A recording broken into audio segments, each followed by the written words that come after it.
Então, essa aula que eu vou passar hoje para vocês, ela está dividida em duas partes, né?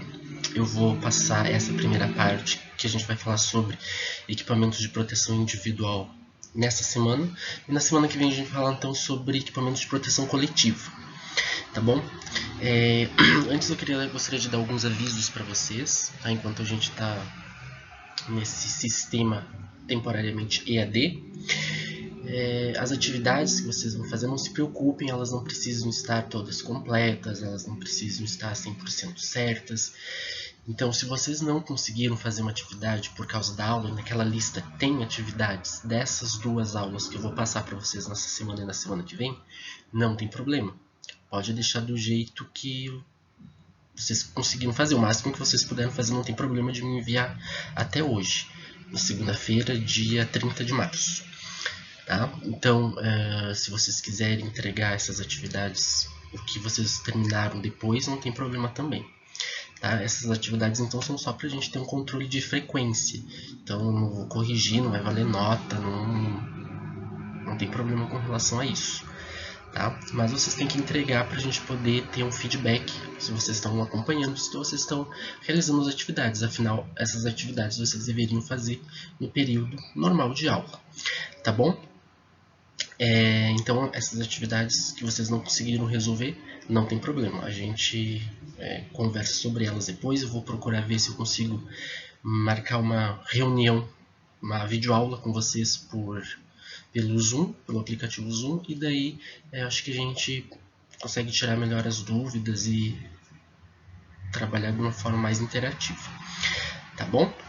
Então eu vou continuar com a aula, espero que vocês estejam conseguindo assimilar essas aulas online e que logo isso tudo passe o mais breve possível para que a gente possa se encontrar na sala de aula como estava acontecendo, tá bom?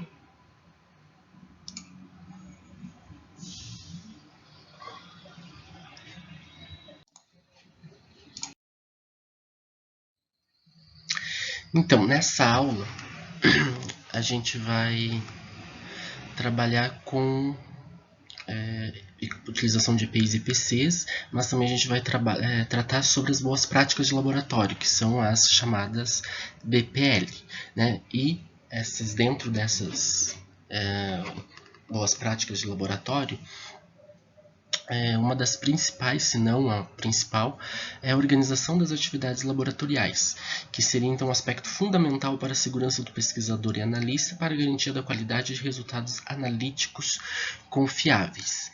Então, quando a gente tem uma situação de desorganização dentro de um laboratório, seja ele laboratório de trabalho, laboratório de pesquisa, laboratório de análises, falta de organização é igual a aumento das situações de risco.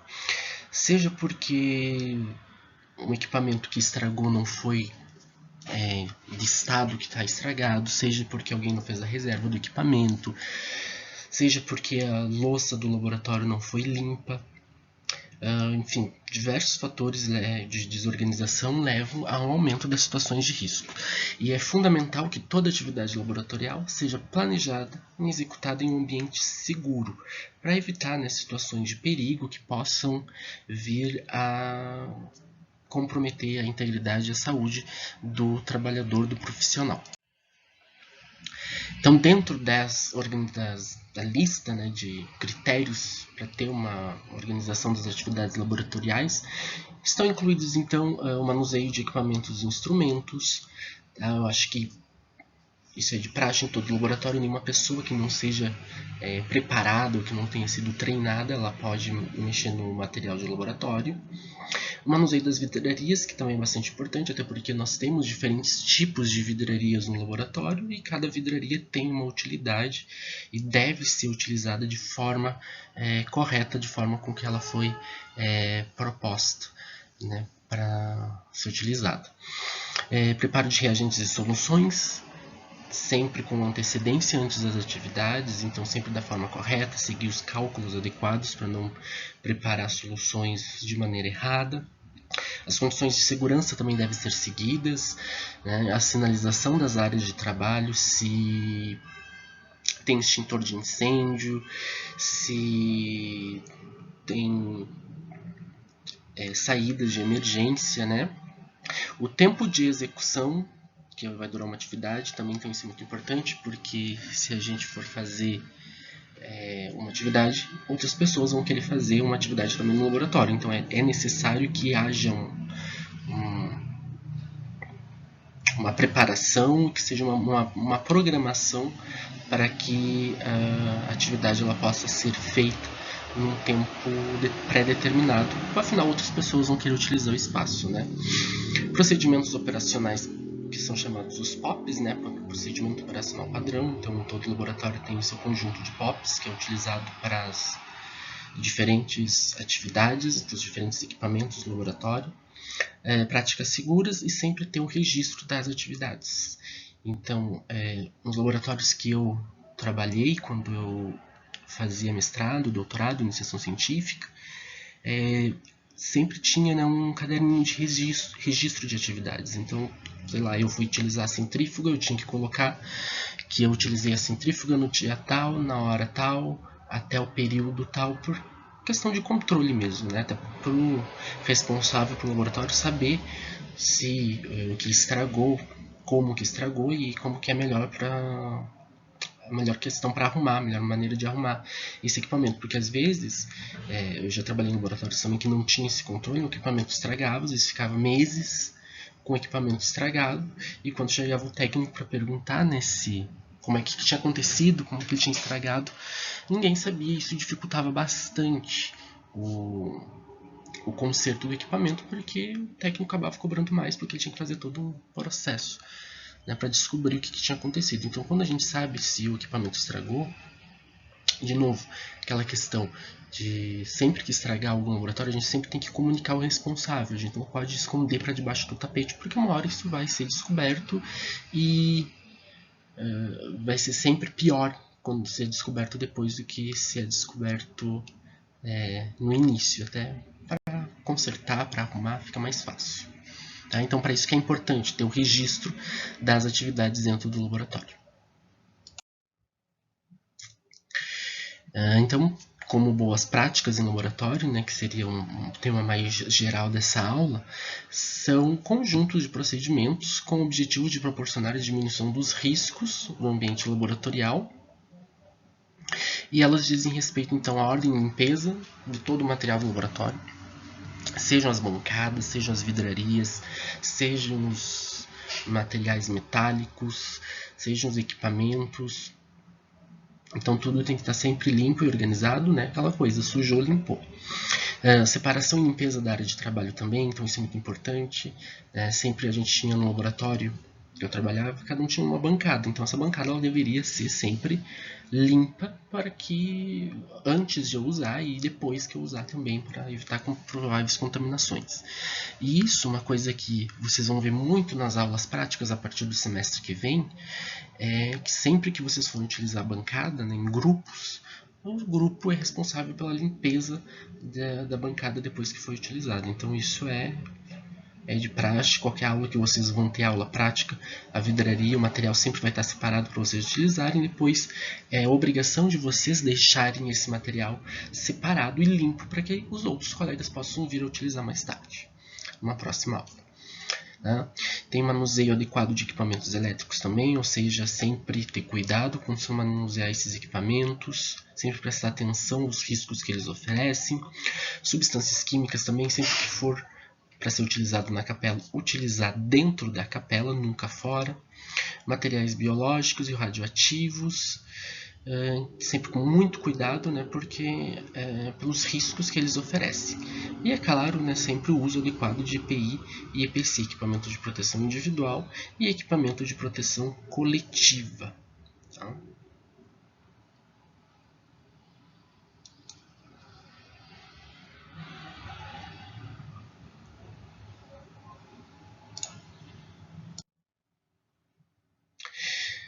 E quem determina essas boas práticas no laboratório? Bom, os órgãos, né, que são responsáveis por cada tipo de laboratório que você vai trabalhar. Então, essas boas práticas elas são determinadas por leis federais, estaduais e municipais. E como exemplo, nós temos então os seguintes órgãos que tratam legislações referentes a cada tipo de laboratório que vai se trabalhar. Por exemplo, os laboratórios de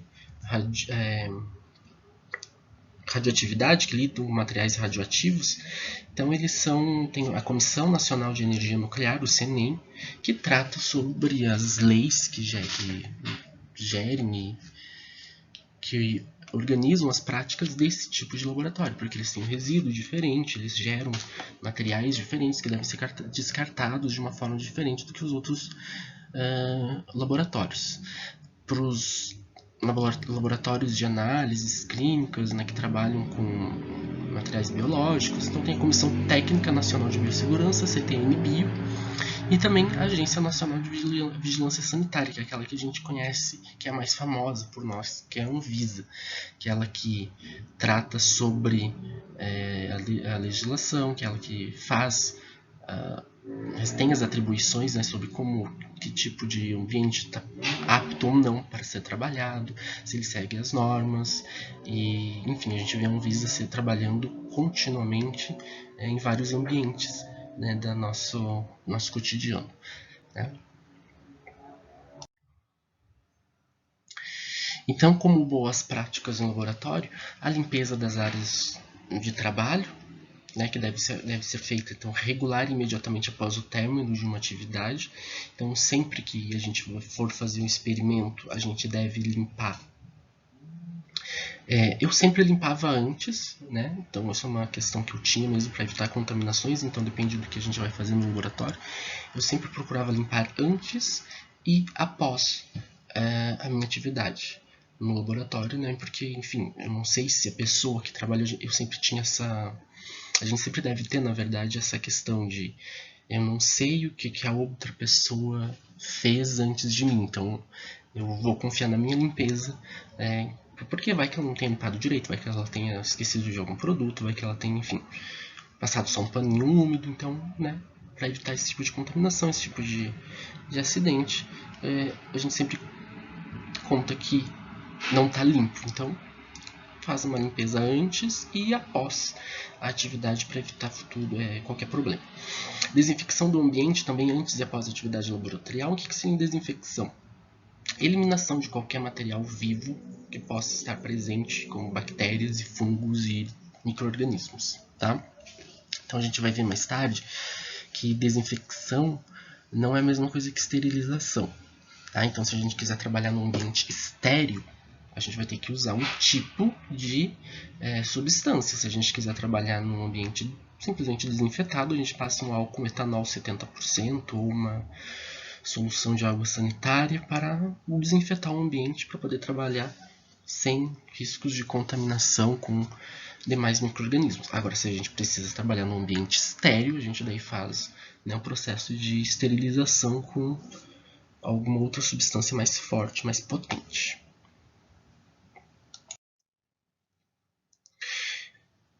Como boas práticas também, então, descontaminação de superfícies e equipamentos, sempre após derramamento de material químico, biológico ou radioativo. O que seria então descontaminação? Descontaminação é o processo, né, que inclui limpeza, desinfecção e esterilização. Então, se ocorreu algum derramamento de algum tipo de material, seja ele químico, biológico ou radioativo, sempre realizar a descontaminação imediatamente após esse acidente. Então a gente nunca deixa lá o material derramado no laboratório, espera para juntar depois. A gente sempre faz a descontaminação imediatamente após esse material ter sido derramado. Tá? Então, a gente não tinha visto ainda, né? Então isso aqui é uma cabine de segurança biológica, tá? Ou capela de fluxo laminar, que é utilizada em laboratórios de microbiologia, laboratórios de análises clínicas e que a gente vai ver depois quando estudar melhor EPCs. E também o manuseio e o armazenamento de produtos químicos. Então aqui nós temos uma cabine de segurança química, ou capela de exaustão, né? Que é nada mais do que um ambiente feito para se manipular materiais químicos que ofereçam algum risco, tá?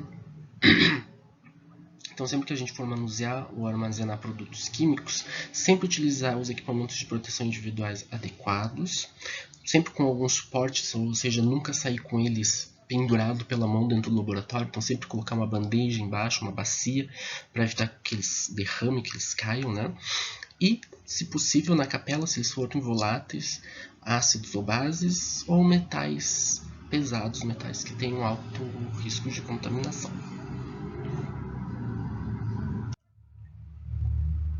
A rotulagem adequada também entra como boas práticas de laboratório, afinal, a gente precisa identificar qualquer solução que a gente for preparar dentro do laboratório. Então, todos os produtos químicos e frascos que contenham soluções e reagentes devem ser adequadamente identificados. E o que seria um rótulo adequado para o laboratório? Tá? Então, é um rótulo que tem o nome da solução, como exemplo aqui tem hidróxido de sódio, a fórmula química, NaOH. Então, a gente sempre usa ou um ou outro. Né? Se não tiver espaço, se um frasco for muito pequeno, geralmente a gente não coloca as duas, o nome da solução, a fórmula química, ou o nome da solução ou a fórmula química. Se possível, a gente coloca os dois para não ter erro, né? A concentração em mol por litro, ou em porcentagem massa-massa, ou em porcentagem massa-volume, ou em porcentagem volume-volume, seja qual for a unidade de concentração, então a gente vai ter que colocar para saber como que essa solução foi preparada, né? Qual é a quantidade de soluto que há nessa solução. A data que foi feita, né, para saber se ela não está com risco de estar contaminada, de estar vencida, de ter sido preparada há muito tempo, e o nome do responsável. Tá? Então, sempre quem fez, coloca lá o nome que foi feito, porque nessa pessoa, afinal, ela trabalha no laboratório, então as pessoas vão conhecer, vão saber se ela fez ou não adequadamente. Tá? Então, geralmente a gente coloca também, às vezes, o local onde ela foi feita, a instituição, né? Então é opcional essa questão também.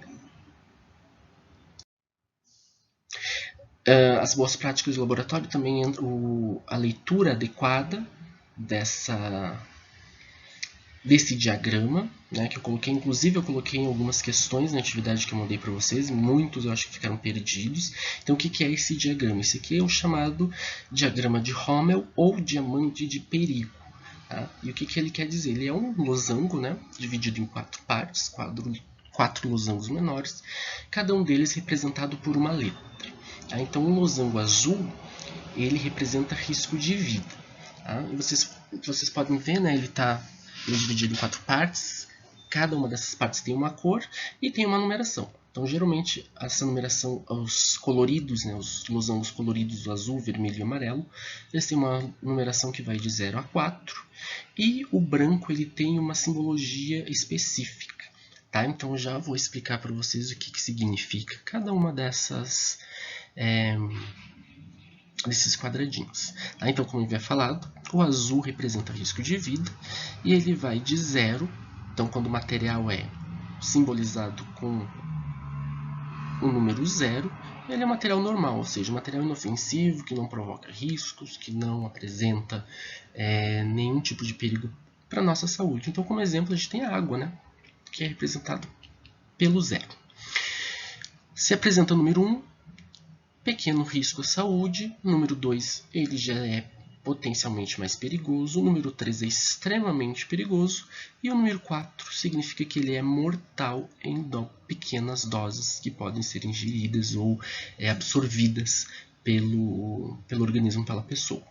Tá? Então, substâncias que têm número 4 na cor azul são extremamente perigosas porque oferecem um risco alto à nossa saúde e à nossa vida. Já o losango vermelho, ele representa risco de fogo ou risco de incêndio. Então, ele também vai de 0 a 4 e cada um desses números significa, né, um risco diferente ao incêndio. 0, então, uma substância que não é inflamável. Como exemplo, também a água, né, que ela não é inflamável. Se apresenta o número 1, é inflamável acima de 94 graus Celsius. Número 2, já é inflamável abaixo de 94 graus Celsius. Número 3, ele inflama ou ele queima abaixo de 38 graus. E 4 significa que ele já pode incendiar-se a partir de menos de 22 graus Celsius, ou seja, uma substância extremamente combustível, prontamente incendiável, né? Então são substâncias que devem ser armazenadas em um ambiente com bastante cautela, com bastante cuidado, para evitar que elas se incendiem espontaneamente. A cor amarela ela representa risco de reatividade ou reatividade química, né, que seria a capacidade que essa substância tem de reagir, de provocar uma reação violenta. Então, ela também vai de 0 a 4, onde 0 ela é estável, temperatura e pressão no ambientes. O número 1 diz que é instável quando aquecido, né, ou seja, ele pode provocar uma reação violenta quando for aquecido. O número 2 apresenta reação química violenta. Se eu misturar com a água, ele vai poder então ter uma reação bastante violenta com propagação de alguma substância. Número 3, choque e calor podem detonar, ou seja, aquelas substâncias que devem permanecer em um ambiente extremamente calmo, uma superfície rígida para evitar choques, porque essas substâncias elas podem se detonar espontaneamente. E o número 4 são substâncias que são altamente instáveis e que podem se detonar nas menores alterações do ambiente, inclusive com a temperatura e pressão ambientes. Tá? São substâncias extremamente perigosas as que apresentam o diagrama amarelo com o número 4. E já o losango branco, né, ele representa risco específico. Então, geralmente, nesse caso, não vai ter nenhuma numeração, mas vai ter uma simbologia que vai dizer se essa substância vai apresentar algum tipo de risco específico. Então, aqui nós temos um W com uma barrinha bem no meio, que quer dizer que essa substância é reativa com água. Tá? Ou seja, a gente não pode usar essa substância perto de água ou perto de um ambiente muito úmido. Tá? Se ela é oxidante forte, ela vai ter um OX. Se ela é um ácido forte, ela vai estar escrito em inglês acid. Se for uma base forte, vai estar sendo representado pelas letras ALK. Se for corrosivo, COR. Então não usar com água, W cortado, né, W com uma barra. E se for radioativo, ela tem aquele diagrama com os 3 triângulos, 3 trapézios, né, representativos da radioatividade.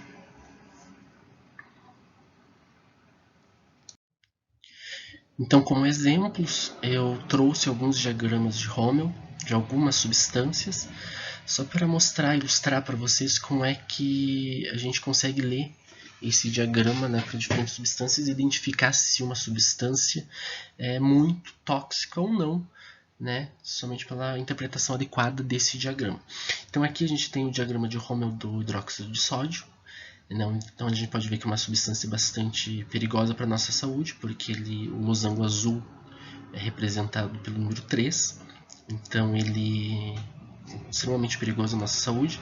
Não tem inflamabilidade, ou seja, ele não vai se incendiar, porque o losango vermelho é representado pelo número 0. Tem uma reatividade média, ou seja, ele é moderadamente reativo, porque o diagrama de reatividade, o diagrama amarelo, aliás, o losango amarelo dele é representado pelo número 2. E como risco específico que ele apresenta, que ele é uma base bastante forte, né? Então ele é representado pelas letras ALK, de álcali, mostrando que ele é bem perigoso. Já o metanol, que é pertencente à função orgânica álcool, né? Então ele é um irmão, digamos assim, do etanol, que a gente conhece, que é o que a gente utiliza para fazer desinfecção. E o metanol, ele apresenta um diagrama de Rommel, mostrando que ele é bastante perigoso para a nossa saúde, né, porque o losango azul é representado pelo número 3, é bastante inflamável também, não tem nada de reatividade, ou seja, ele não vai reagir, não vai exercer reação violenta, e não tem nenhum risco específico. Tá? Então, o problema do metanol que a gente tem visto muito ultimamente é com relação a presença dessa substância no etanol de posto. Então, eu vi muitos casos de pessoas que vieram me falar que se poderia ser utilizado álcool de posto para fazer a diluição a álcool 70, para ser convertido no álcool 70 ou até mesmo para fazer álcool gel. Então, em primeiro lugar, aqui a gente não faz álcool gel em casa. O álcool gel tem que ser comprado, tem que ser feito, né, por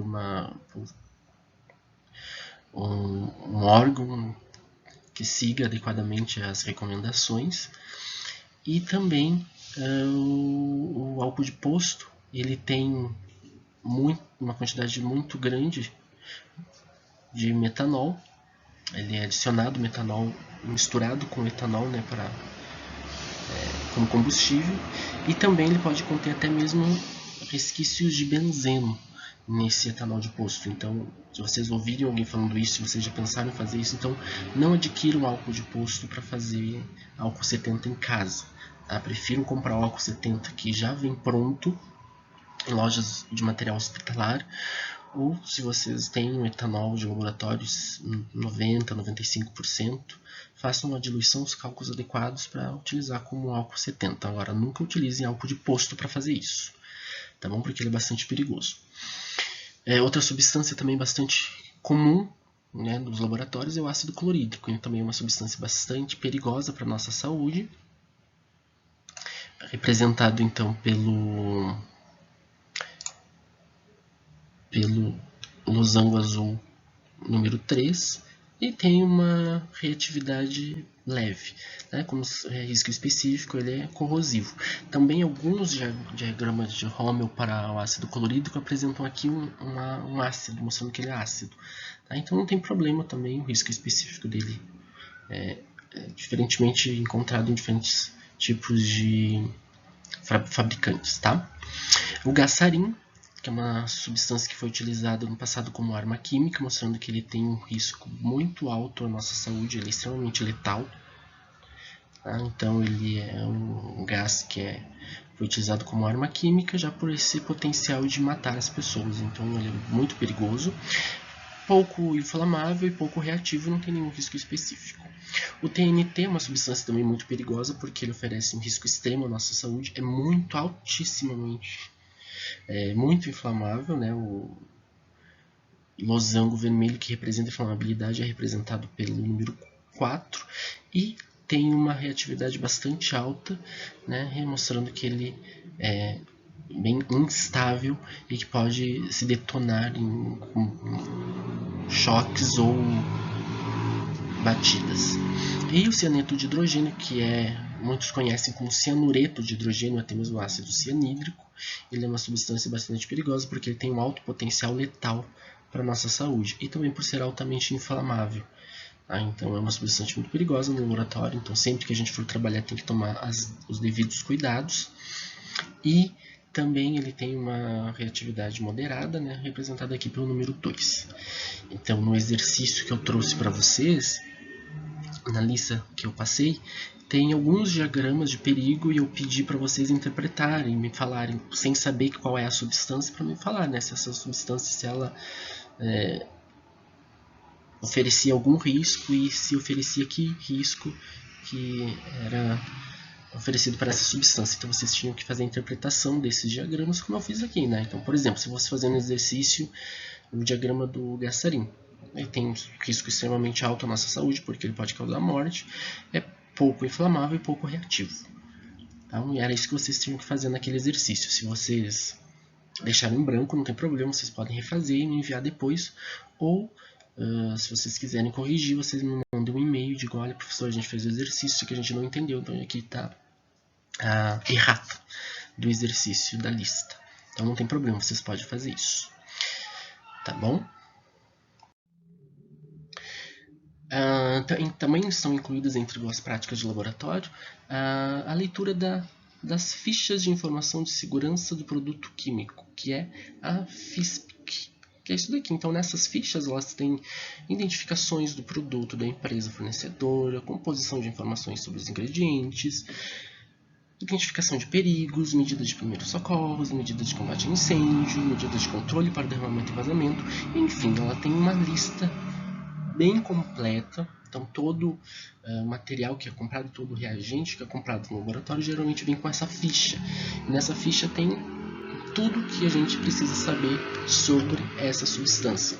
Então, se acontecer um acidente, que tipo de procedimentos a gente deve realizar para que a gente não coloque a nossa saúde em risco, nem a saúde de outras pessoas. Ela traz informações toxicológicas, traz informações ecológicas. Considera então sobre o tratamento e a disposição. Então é como se fosse um manual do que fazer com aquela substância. Tá? Então aqui eu trouxe um exemplo Tá pequenininho, mas é uma ficha de informação do ácido cianídrico ou cianeto de hidrogênio, aquele que eu tinha falado no exemplo do diamante, diagrama de Rommel anterior.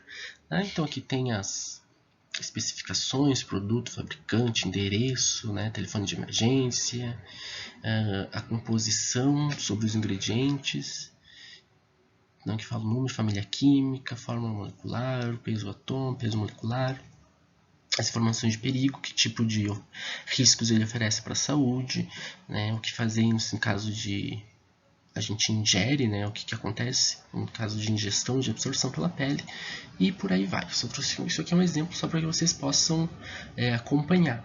Então, quem vai trabalhar no laboratório, ou fazer um estágio no laboratório, a partir do 3º semestre, saiba que vocês vão entrar em contato com esse tipo de documento e que, caso aconteça algum tipo de acidente, vocês têm as medidas de segurança que pode ser tomadas através da leitura desse documento, que é apresentado sempre que, geralmente é guardado dentro do laboratório, então procurem um responsável para entrar em contato, saber que providências tomar caso aconteça algum acidente.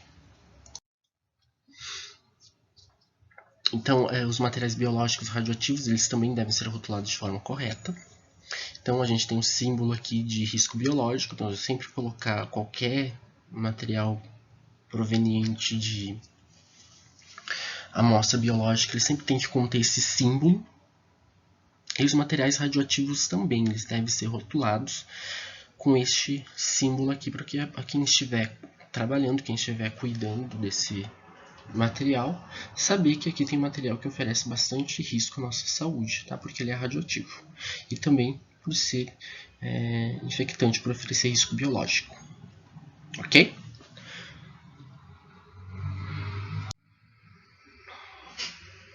E paramentação, o vestimento adequado do laboratório é também uma das boas práticas do laboratório, e essas práticas a gente vai ver, essa paramentação a gente vai ver constantemente nos próximos semestres, nas aulas de laboratório que a gente vai ter. Então, sempre é uma coisa que a gente tem que já começar a pensar nisso desde já. Então, qual é a vestimenta adequada para uma atividade em laboratório? Então, em primeiro lugar, quem tem cabelos compridos, sempre utilizar cabelos presos. Em caso de contaminação por aerosóis ou por utilização de materiais que ofereçam alto risco de contaminação, risco biológico, utilizar a touca. Máscaras e óculos de proteção em casos específicos. Então, se for trabalhar com algum material perigoso ou algum material que ofereça contaminação, então sempre utilizar máscaras e óculos de proteção. Jaleco de algodão e mangas compridas, a gente não usa jaleco de manga curta, então isso tem que ficar claro para vocês, a gente nunca utiliza jaleco de manga curta, sempre de manga comprida. E por que de algodão? Por que eu sempre reitero que o jaleco tem que ser de algodão? Porque os jalecos sintéticos, como Oxford ou como tergal, microfibra, eles, se acontecer algum acidente envolvendo fogo no laboratório, eles queimam muito rápido. E não só queimam rápido, como eles grudam na pele. Então vocês podem ver, peguem um pedaço de Oxford, queimem para vocês verem, aquilo vira como se fosse um plástico derretendo. Então imagina aquilo grudando na sua pele depois para tirar, Então vai ser muito pior se você estiver utilizando um desses materiais. Sem contar que Oxford é muito quente, também muito abafado. Microfibra também é um material bastante quente. E algodão já é mais leve, ele é mais gostoso de usar. E também ele é mais seguro com relação ao incêndio. Não que o algodão não pegue fogo, ele pega, claro, óbvio. Só que ele apresenta esse risco de ele não grudar na nossa pele. A gente pode conter de uma forma mais eficiente o incêndio causado no algodão. Se for em Oxford, é um incêndio que se alastra e que queima muito rápido. Então, por isso, cuidado. Então, luvas, também de preferência, a gente não vai trabalhar em laboratório, a gente não sabe com que tipo de substância vai trabalhar, então sempre a utilização de luvas. Calças compridas, Nunca bermudas, nunca saias, é uma coisa que eu já deixo dito para vocês. Então, nunca utilizem bermudas ou saias nos laboratórios. Então, nas aulas práticas do semestre que vem, a gente vai ter química geral, vocês já vão ter, eu acho que, anatomia no semestre que vem, vocês já vão usar laboratório. Nunca vão por uma aula de laboratório usando bermudas ou saias, vestidos. Tá? Isso passa já, não é uma coisa porque eu, professor Jonas, quer que vocês não usem saias nem bermudas no laboratório. Isso é uma coisa que vem de cima. A instituição não permite que se entre de bermudas ou de saias no laboratório. Então, se vocês entrarem, vocês podem colocar em risco a segurança de vocês, a saúde de vocês, e a gente não quer que essas coisas aconteçam, porque a gente não sabe se um acidente vai ou não acontecer. Tá? Então, fiquem atentos, não utilizem calças compridas no laboratório. Sempre preferência por sapato baixo, fechado e confortável, ou seja, nunca vão de sapato de salto, nunca vão de sandálias, nunca vão de chinelos, nunca vão de alpargatas. Então sempre tem que ser um sapato fechado, baixo, confortável. Não é como um tênis, né? Tem gente que usa sapatênis, então não tem problema, mas ele tem que ser fechado. Tá? E confortável, porque às vezes a gente fica um tempo demais de pé no laboratório e se a gente estiver usando o sapato com salto, enfim, pode ser desconfortável. Então, sempre deem preferências para tênis fechados dentro do laboratório. E protetor para os pés em casos específicos, né, que está representado nessa imagem aqui, mas nas nossas aulas práticas não precisa utilizar protetores para os pés, não é o nosso caso, mas tem alguns casos que é necessário, então tem que ser utilizado. Então, como atividade para vocês, eu vou deixar aqui, mas eu vou mandar por e-mail também. Tá? Então, o que vocês vão ter que fazer? Não precisa me entregar semana que vem. Vocês podem me entregar no dia 13 de abril, na semana do dia 13 de abril, para as turmas da noite, e dia 16 de abril para a turma da manhã, para o primeiro período da manhã. Então, vocês vão ter 2 semanas para fazer isso. Vocês podem fazer em grupos, podem fazer em duplas, podem fazer sozinhos, tá? Mas me entreguem daqui a 2 semanas essa atividade. Tá? Vocês vão ter que, com relação ao que foi estudado sobre boas práticas no laboratório, vocês vão ter que dizer o que cada indivíduo está fazendo de errado, ou o que eles estariam fazendo de errado se eles estivessem trabalhando no laboratório. Tá? Então, por exemplo, o que essa moça estaria fazendo se ela estaria trabalhando no laboratório, tá? Então, a gente sabe que jaleco tem que ser de manga comprida e ela está usando um jaleco de manga curta, tá? Se vocês acharem melhor, coloquem números, tá? Para localizar melhor vocês, né, com relação às imagens, tá? Outra coisa, eu acho que a gente não tinha falado, eu tinha falado na aula passada, né, que não se pode usar lente, não se pode se maquiar no laboratório, comer nem beber também pode fazer no laboratório, e nem se distrair ouvindo músicas, usando fone de ouvido dentro do laboratório, tá bom? Então, já disse tudo que eles estão fazendo de errado, então se atentem, caso tenha, mas prestem atenção que tem mais algumas coisas que eles estão fazendo de errado que eu não falei. Tá bom? Então essa atividade para mostrar que vocês estão acompanhando as aulas, para mostrar que vocês estão ainda estudando, que vocês ainda estão aqui comigo, entreguem daqui a 2 semanas. Tá bom?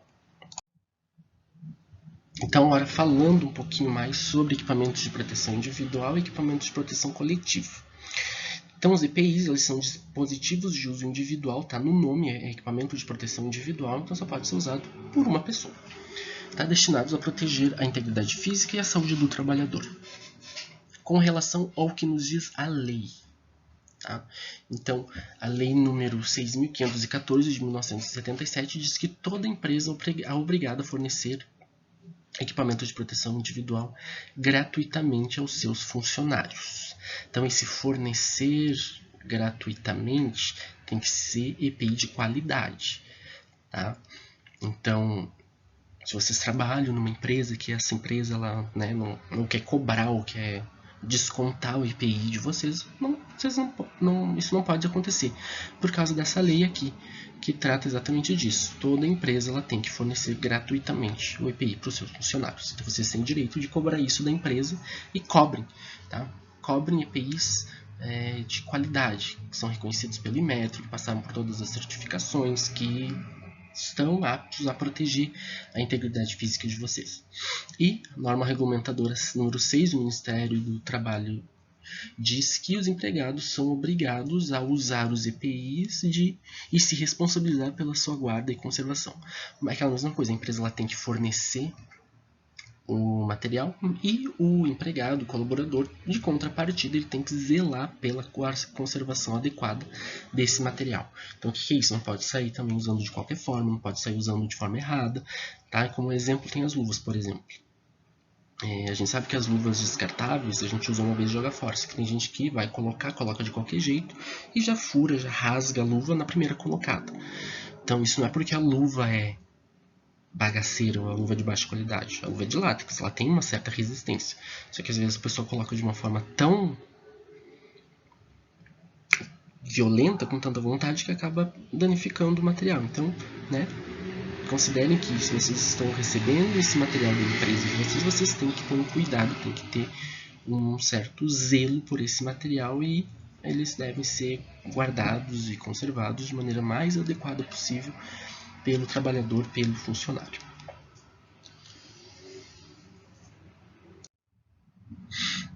E como exemplos, aqui a gente tem de EPIs, eu trouxe alguns só para a gente fazer uma discussão, para conhecer melhor esses equipamentos de proteção, esses EPIs, né? E saber quais são as utilidades, quando devem ser utilizados, principalmente. Então, os EPIs são classificados de acordo com a parte do corpo que os protege. Então, a gente vai começar pela cabeça. Então, para a cabeça, a gente tem capacetes, que eles protegem a cabeça e as partes adjacentes contra impactos, partículas desprendidas, agentes pérfuro cortantes, choques elétricos ou combinações desses. Tá? Então, os capacetes é isso que a gente vai falar. Não é equipamento de proteção que a gente usa rotineiramente no laboratório, então é mais voltado para um certo tipo de ambiente, e não é o nosso, que é de análises clínicas, né? Laboratórios químicos, laboratórios biológicos. Os protetores faciais, que são esses equipamentos que cobrem o rosto inteiro, né? Então eles protegem o rosto contra impactos, produtos químicos, biológicos e até radiações. Então, claro que não é qualquer material que protege contra as radiações. Então, esses protetores faciais para proteger contra a radiação tem que ser feito de material específico. Os óculos de proteção, eles vão oferecer os mesmos benefícios que os protetores faciais, porém, eles são apenas para os olhos. Então, diferente dos protetores faciais que cobrem o rosto inteiro e uma parte do pescoço, os óculos de proteção eles só protegem mesmo os olhos. E podem perceber que eles têm até uma parte lateral aqui também para evitar, né, um tipo de contaminação ou projeção de alguma coisa no laboratório. Então, nas aulas práticas a gente não vai utilizar um protetor facial, mas muito provavelmente a gente vai utilizar óculos de proteção. E os óculos de proteção a instituição lá não fornece, então se vocês quiserem adquirir, né, vocês podem, né, ter um óculos de proteção, se vocês têm um óculos de proteção que vocês já usam, que está íntegro ainda, vocês podem colocá-lo na mochilinha de vocês e trazerem para as aulas práticas no semestre que vem. Os protetores respiratórios, ou as máscaras, né, que a gente chama, elas contêm filtro que protege o aparelho respiratório. E os filtros podem ser mecânicos, químicos ou uma combinação de ambos. Tá? Então, lembrando que a gente está vendo bastante sobre máscara de proteção, sobre esses protetores faciais, protetores respiratórios, né? Então, principalmente esse daqui, que é o tipo N95. Né, que a gente é muito utilizado para ambientes com produção de aerosóis que são potencialmente perigosos.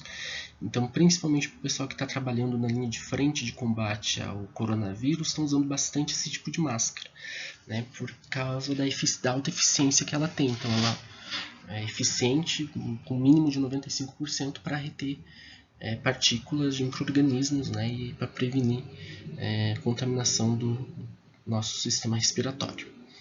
Tá? Então eu vou falar um pouquinho sobre esses equipamentos de proteção, né, e alguns exemplos mais comuns e quando e como usar. Então os protetores mecânicos, eles protegem contra as partículas suspensas no ar. Então aqui está aquelas máscaras descartáveis, né, as máscaras cirúrgicas normais que elas retêm partículas suspensas, poeira, alguns fragmentos, mas elas não são eficientes para micro-organismos pequenos como bactérias e vírus. E os protetores químicos, que oferecem proteção contra os gases irritantes anestésicos e produzem inflamação em contato com a pele. Então eles podem ser o semifacial, que é esse tipo aqui, e o facial total, que é esse que cobre todo o rosto. Tá? Então esses protetores químicos, geralmente têm um filtro que impede que esses gases cheguem que ultrapassem a máscara e evitem que entre em contato com o sistema respiratório. Então os filtros são classificados da seguinte forma: PFF1, PFF2 e PFF3. O que seria PFF1? É peça facial filtrante. Então essa substância aqui, como tem um exemplo, né, ele tem um filtro aqui do ladinho, nessa região aqui, que vai fazer a filtragem. Então as máscaras do tipo PFF1 são eficientes contra poeiras e névoas. PFF2, que é semelhante àquela N95 que eu tinha falado anteriormente, ela protege contra poeiras, névoas, fumos e agentes biológicos ou voláteis, ou seja, qualquer tipo de material produzido como aerosol. Principalmente em análises clínicas, pode ser utilizado esse tipo de máscara. E as máscaras PFF3, que são eficientes contra poeiras, névoas, fumos, radionuclídeos e preparação de quimioterápicos e citostáticos voláteis. Então são os tipos mais eficientes, que apresentam o filtro PFF3, que é potente até mesmo contra radionuclídeos, contra materiais que apresentam radioatividade. Também nós temos os protetores auriculares, que protegem os ouvidos contra níveis elevados de ruído, então acima de 60 decibéis. Então os protetores auriculares eles podem ser esses tipos que cobrem a orelha inteira, né? Então tem um abafador aqui do lado, que a gente coloca na cabeça e que fica alheio ao som. Então isso principalmente para quem trabalha com equipamentos pesados que produzem bastante ruído. E esses aqui que são intra-auricular, né, que a gente insere eles dentro do ouvido para evitar que os nossos tímpanos sejam feridos com barulhos muito altos. O jaleco, ou avental, que as pessoas costumam falar, né, ele protege as roupas contra borrifos químicos ou biológicos e oferece proteção adicional ao corpo. Sempre de manga longa, então a gente não usa em laboratório manga curta.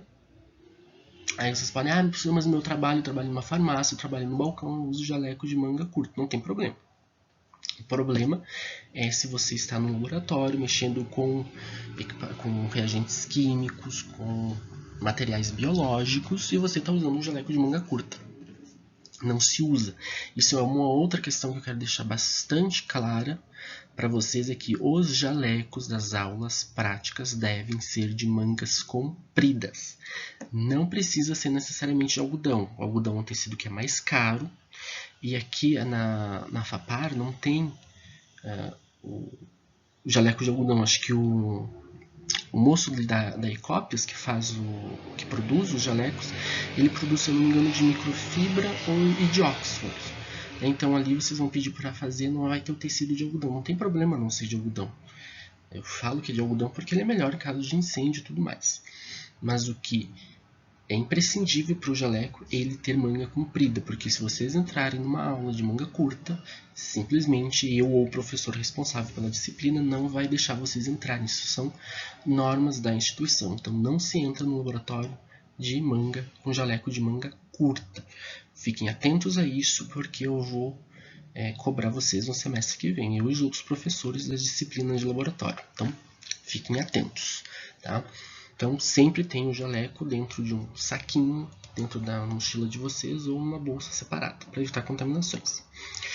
Tá? Então ele deve ser de manga longa, algodão ou fibra sintética. Recomenda-se o uso constante no ambiente laboratorial e a descontaminação antes da lavagem.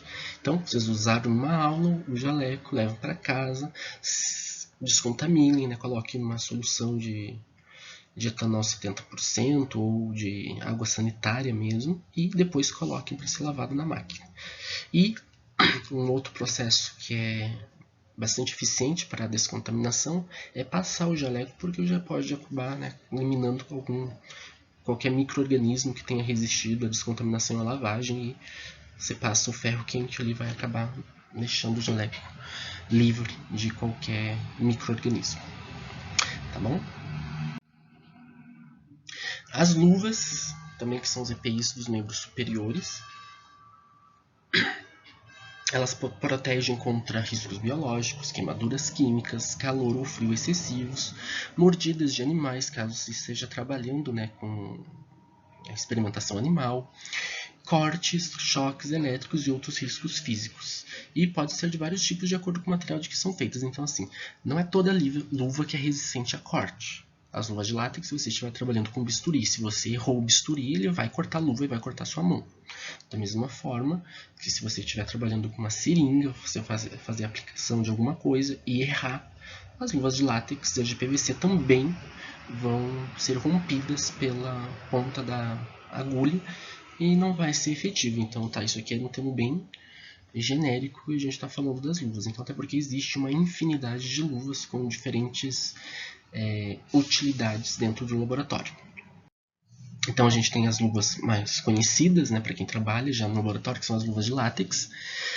Servem para ser utilizadas em procedimentos gerais, proteção contra agentes biológicos, ácidos e bases diluídos, e elas não são adequadas para utilização com solventes orgânicos. Por quê? Porque o látex ele é feito de borracha, né? Então ele é um material orgânico e ele, com alguns tipos de solventes, vai acabar se dissolvendo. Então é muito comum a gente estar utilizando esse tipo de luva com clorofórmio, com diclorometano, hexano, heptano e por aí vai, e acabar se rompendo a luva na hora que a gente está utilizando, porque essas luvas não são adequadas para serem utilizadas com alguns solventes orgânicos. Tá? E elas são as luvas mais simples, são as luvas mais frágeis, né? Então tem que ter um certo cuidado ao se colocar, porque elas podem se romper justamente no ato de se colocar essas luvas. Tá? As luvas de PVC, que também a gente conhece de fazer faxina em casa também, né, que elas são bastante úteis para limpeza. Elas são um material um pouco mais resistente, são resistentes a bases e ácidos, mas da mesma forma não são resistentes a solventes orgânicos. São utilizadas no processamento de alimentos e na manufatura de produtos farmacêuticos. E também para limpeza, porque elas têm uma parte que tem uma certa aderência, né, que vai aumentar o atrito da luva com a superfície. Então ela é bastante utilizada para limpeza de vidrarias no laboratório também. Por conta disso, porque a de látex, como ela não tem muito atrito, ela escorrega quando a gente molha e vai lavar uma vidraria com elas. As luvas nitrílicas, elas são material de alta resistência, né, que são essas azuis. Geralmente tem luvas rosas, verdes. Azuis são acho que as mais conhecidas, né? Mas são luvas para quem tem alergia ao látex. Então tem pessoas, né, que não podem utilizar aquelas luvas de látex normais, mas utilizam, nesse caso daí, as luvas nitrílicas, que são essas aqui, que elas têm uma alta resistência à abrasão e produtos químicos e são usadas em laboratórios químicos e clínicos, né? Ou seja, elas permitem uma usabilidade maior do que as luvas de látex e de PVC também. Essas luvas de fibra de vidro com polietileno reversível é para proteção contra materiais cortantes. Então, geralmente, se a gente vai trabalhar com algum tipo de bisturi ou de lâmina, né? Então, utiliza essas luvas, porque elas são mais resistentes. E as luvas de fio de Kevlar tricotado, que são essas grossas aqui, é para o manuseio de materiais em temperaturas de até 250 graus. Elas são umas luvas bastante grossas, então geralmente quando a gente tiver que tirar qualquer material que sofreu um processo de aquecimento, né, seja por autoclavagem ou seja numa estufa, a gente utiliza essas luvas. Então elas não têm nenhuma outra utilidade no laboratório que não seja manusear equipamentos ou materiais extremamente aquecidos. Então, porque elas são grossas, então elas não permitem a utilização para manusear outros tipos de materiais.